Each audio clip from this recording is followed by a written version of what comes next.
and today I'm doing my review for the final episode of the Book of Boba Fett called In the Name of Honor. Now, where last week I was extremely enthusiastic about the episode and very much praising the episode and actually thinking, hey, this show is actually kind of okay, this episode reminds me exactly what the Book of Boba Fett is, which is extremely underwhelming. I feel kind of mixed about it because there are certain elements that I do actually like, mostly in regards to The Mandalorian and Grogu, but the Book of Boba Fett in and of itself, the character of Boba Fett, it just doesn't work for me. It's never worked for me, and this episode is nothing different, let's be fair. So it's unfortunate that, I was very hyped after last week's episode, but then I watched this and I was like, yeah, we're just back to it, aren't we? Because when the episode starts, we see Boba, Fennec, and Din gather in the blown-up cantina, and Boba just agrees to everything. He's like, yeah,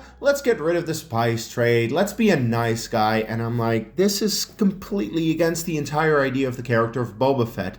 Even in the Clone Wars and Attack of the Clones, Boba Fett is an antagonistic character. Even though he's a little kid, he's being a little shit all the time. He is doing everything against our main heroes in everything. He tries to blow up Mace Windu. Several times there are actually assassination attempts at killing Mace Windu. He also shows up in an episode where Ventress, who used to be a bad guy, turned good, and then Boba Fett is the antagonist against her. So where, we used to have an antagonistic character turn good, now Boba Fett is the one who's like, no, but this is the real bad one. Then, of course, in The Empire Strikes Back, he's the one going against our heroes and still in Return of the Jedi until he supposedly dies. But then he comes back in this and it's like, no, we're fine, we're all smiles, Boba Fett is a good guy. I don't buy it for 1 second. He's the one agreeing to everything. Spice trade, yeah, no, get rid of that. Even Fennec is the one who tells him, wait, but that was Jabba the Hutt's business. Why are you getting rid of that? That's the way you make money. That's the way you rule these territories. He's like, no, I'm a good guy. Go fuck yourself. I'm done with this. Because in this case, when Boba Fett is the one who turns good, we have Cad Bane as supposedly the one who is really the bad guy. Now, I will say it's cool to have Cad Bane being on the side of the Pykes, because all of a sudden the Pykes look a lot cooler with a guy like Cad Bane. It's still really cool to have this character show up in live action. It's just very unfortunate that it was so short because he dies at the end of this episode. So you literally have him for all of an episode and a half, and that's the extent of it. Thanks, I suppose. But I still feel that the Pykes overall are just eh. And now in addition to that, we actually learn that the mayor was in league with them all along. Even though in the first couple of episodes he's like, oh no, I didn't do it. Fuck you. Actually, he does get what he deserves towards the end of the episode, but it's just like, what are you even trying, dude? Like, you're just gonna end up in a world of shit at some point. Whether it's with the Pykes or with Boba Fett, it's not gonna end pretty, dude. You're an idiot. But anyway, what is extremely important in this episode, and something that once again is not actually in the Mandalorian episode, but it still very much impacts the story of the Mandalorian, is that Luke's X-Wing shows up with Grogu in there, showing that Grogu has officially chosen Din. He has officially chosen the armor that Din made for him, and that's why he's flown back to reunite with Din, because he rejected Luke and his training as a Jedi. And I think I've ranted enough about the fact that this show is actually continuing something from a completely different show, and that I have had to tell people, yeah, no, you need to watch the Book of Boba Fett now because there are actually important plot points for The Mandalorian.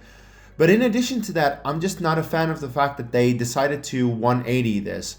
At the end of season 2 of The Mandalorian, where they had this huge emotional moment of Grogu leaving Din, choosing to be a Jedi, and then within the span of just 3 episodes of the Book of Boba Fett, it's like, no, he's just coming back and he's not actually training with Luke.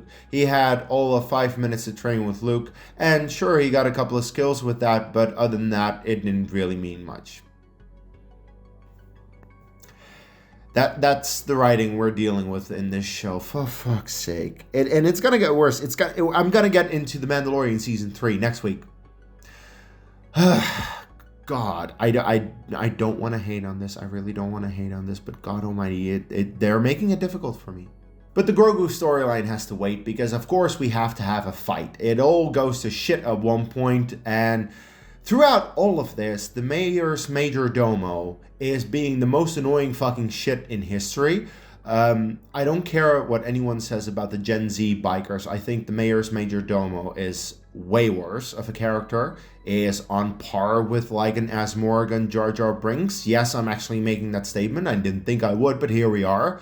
I can't stand this fucking guy. I already expressed my issues with him before in the reviews for the first 4 episodes, and now again, I can't stand this guy. Every time he shows up and he talks, I'm like, I want you to die. I want you to get shot. I want you to get injured. I want you out of this fucking show right now. I can't stand you anymore, dude.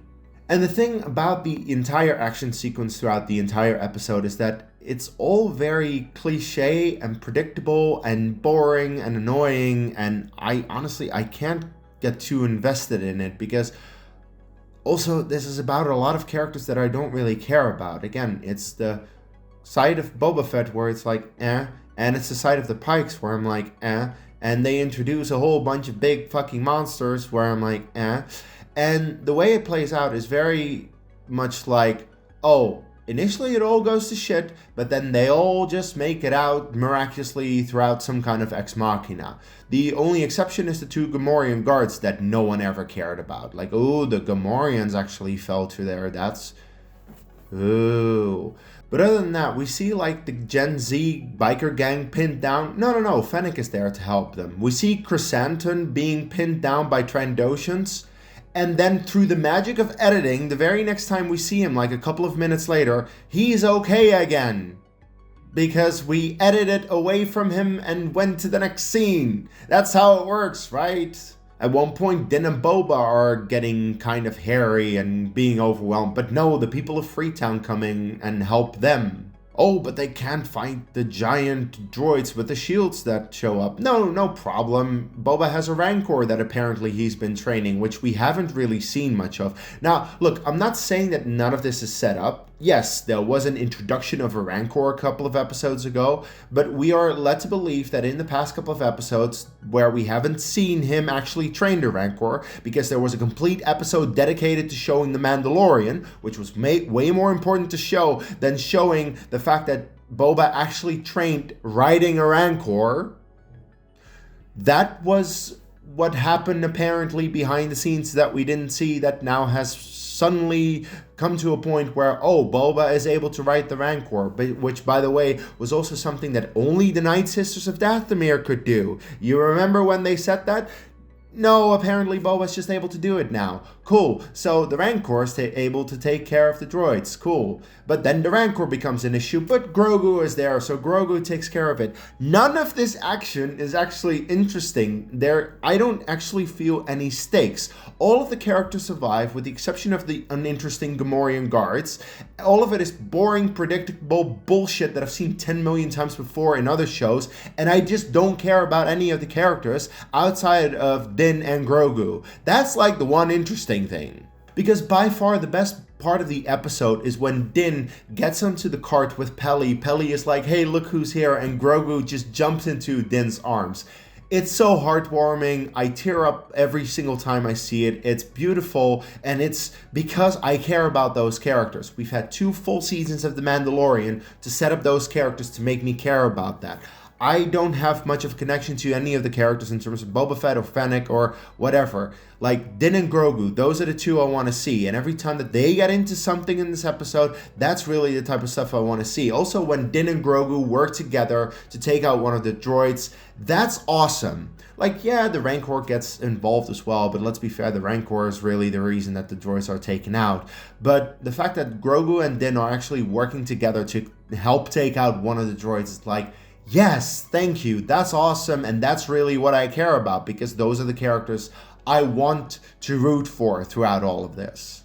But then also with the Rancor just wreaks havoc on the town. In addition to, of course, the droids and the entire fighting bit, like all the fighting, the shooting, that wreaks havoc. But then the Rancor literally brought out by Boba Fett, who at the beginning of this episode says, well, we need to make sure that the town doesn't get destroyed because we want to save the town, right?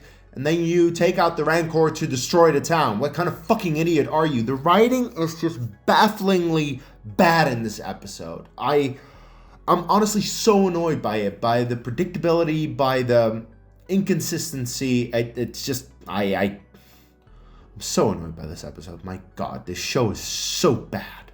And I'm also not happy with the way that the Boba Fett Cad Bane standoff takes place. Like, initially, we have a little bit of a talk towards the beginning of the episode where it's like, oh, tension is building, and we're once again going to have that standoff, which we've now seen, I don't know, 3, 4, 5 times throughout The Mandalorian and the Book of Boba Fett. These standoffs used to be, you know, a special moment in Westerns, like the ultimate standoff. But the fact that we've had so many of them throughout The Mandalorian and the Book of Boba Fett, by this point it's like, yeah, we know the outcome already. It's like Boba Fett is going to win. Like, sure, Cad Bane initially is quicker on the draw, but Boba Fett wins it anyway. And especially on rewatch, it's like, yeah, there's nothing interesting about this anymore because we've seen this several times before. I've literally seen this episode several times before, so there's nothing too interesting about the way it plays out. I don't want to root for... If anything, I want to root for Cad Bane in this because I want him to survive. But no, Boba Fett kills him as well, and it's like, I suppose that's the end of Cad Bane. Kind of an underwhelming end to such a cool character. The end of the episode is kind of decent because Grogu tames the Rancor. That's cool to see him actually use his force powers that way. Fennec then takes out the Pykes and the mayor, which is like, thank you. It's so satisfying that you did that because I needed to have them all out of this entire equation. I just didn't need them in the Manoverse anymore. I was so done with them. So thank you, Fennec, for taking care of that. And of course, it ends on the biggest high when the Mandalorian theme kicks in. We see Din and Grogu on the N1 and they blast off, and it's like, oh yeah, okay, we're gonna get into the Mandalorian next season, right? Oh God, the Mandalorian season 3. Oh boy. Again, I'll get into that next week, but it's just that little moment where it's like, things might get good again. And then I remember what the Mandalorian season 3 is, and I'm like, oh God, what? It all went downhill at some point. It all went downhill. Last week I was praising the Mandoverse because it had the best episode, my favorite episode there, and now I'm just like, oh my God, this all went to shit, didn't it? Yeah, boy. Well, that's for next week. Anyway, yeah, the thing is, in the end, I don't care at all about the Book of Boba Fett. I only care about episodes 5 and 6. I have rewatched those several times, and I will continue those on my rewatch whenever I do one of The Mandalorian. It's just insane to me to this day that they included Mandalorian episodes, Mandalorian plotlines in a different show, where people who have seen The Mandalorian will be completely confused if they haven't seen the Book of Boba Fett. And I needed to tell people, but you know, there are still plenty of people who I didn't tell who probably watched The Mandalorian and they're just like, wait, what the hell just happened? And it's just baffling to me because episodes 1 through 4 and episode 7 of the Book of Boba Fett is not really something that I want to rewatch. Even episode 7, which, you know, I was thinking when I was going to rewatch this, like, okay, I know I don't care for episodes 1 through 4, I'll get through them, whatever. But maybe I'll like episode 7 because it's kind of tied into episodes 5 and 6. No, not even. I only want to watch episodes 5 and 6 because that's the stuff that ties back to The Mandalorian and actually has characters and storylines that I really love and care about. But episode 7 is just like, I don't care. I don't want to watch this episode. And it's an hour long. I've complained, by the way, a lot about runtimes in the past. But in this case, an hour of this is like excruciating to sit through. It's like, can time go faster already? Because, God. Yeah, I think that's about all I really have to say about the Book of Boba Fett. I'm just curious, what are your thoughts? Do you like this in the slightest, or are you like me, like, no, the Book of Boba Fett really isn't worth it? Let's get back to The Mandalorian, because maybe The Mandalorian Season 3 is not the best, but at least it's better than the Book of Boba Fett, as far as I remember. I'm curious about that. I'll get into that next week. So look out for that. Stay tuned for that. And subscribe to the channel if you want to see more Star Wars content, more Mandalorian content. I just did a trailer reaction this past week of the new trailer. And of course, I'm going to do more Mandalorian content in the next couple of months leading up to the movie, which I'm looking forward to. I think it looks fun and I'm excited for it, so let's see about that. Also, please leave a like on the video if you did. And I think that's about all I can say, so until my next video, may the Force be with you.